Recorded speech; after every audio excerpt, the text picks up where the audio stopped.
వాసుదేవరావు గారు, అయ్యా చెప్పండి. ఏదైతే హస్తినాలో అమిత్ షాతో భేటీ అయ్యారు, ఏదైతే తెలంగాణ చీఫ్ అలాగే ఆంధ్రప్రదేశ్ చీఫ్, వారితో పాటు జాతీయ ప్రధాన కార్యదర్శి లోకేష్, ఈ భేటీ అంటే పొత్తుల కోసమా, దేనికోసం, ఏంటి కారణాలు? ఇప్పుడు నాకు ఉన్న సమాచారం వరకు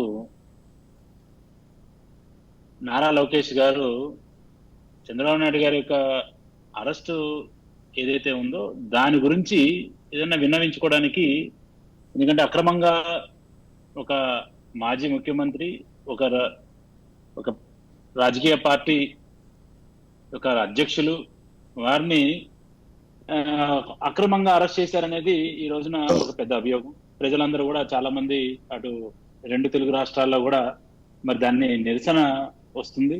మరి బెయిల్ పిటిషన్ కూడా మరి ఇంతవరకు ఆయనకి బెయిల్ రాకపోవడం అనేది కూడా కొంచెం దురదృష్టకరం.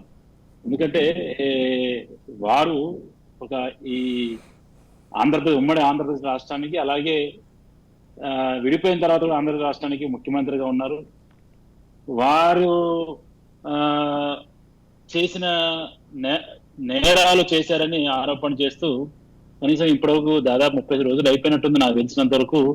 మరి ఇంతవరకు బెయిల్ రాకపోవడం అనేది కొంత ప్రజల్లో కూడా కొంత, ఎందుకంటే చాలా మందికి అనేక నేరాలు చేసినప్పుడు కూడా బెయిల్ వస్తున్నప్పుడు తరుణంలో మరి వారికి ఇంకా రాలేదన్న దాంతో కొంత ప్రజల్లో కూడా ఇదిగా ఉంది.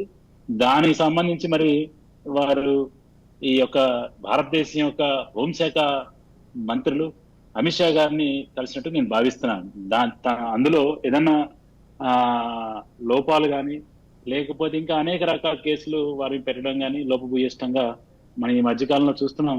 ప్రభుత్వాలు పోలీస్ వ్యవస్థని ఏ విధంగా, అధికారులు ఉన్న రాష్ట్ర ప్రభుత్వాలు పోలీస్ వ్యవస్థని ఏ విధంగా వాడుకుంటుంది, ఆ సిఐడి వ్యవస్థని ఏ విధంగా వాడుకుంటుంది, అధికార దుర్వినియోగం ఎలా చేస్తుంది, చీటిపోటీ చిన్న వాటి కేసులు పెట్టడం, హౌస్ అరెస్టులు చేయడం, నిరసనలు, ప్రజాస్వామ్యంలో అతిపెద్ద ఆయుధం నిరసన, లేకపోతే ధర్నాలు, లేకపోతే వారి యొక్క నిరాహార దీక్షలు. ఇప్పుడు మన తెలంగాణలో చూస్తే మొన్న మరి కిషన్ రెడ్డి గారు, కేంద్ర మంత్రిగా ఉన్న కిషన్ రెడ్డి గారిని ఈ యొక్క తెలంగాణ రాష్ట్ర ప్రభుత్వం ఏ విధంగా అమానుషంగా ఈడ్చికెళ్ళిపోయిందో మీకు తెలుసు. అంటే వారు చాలా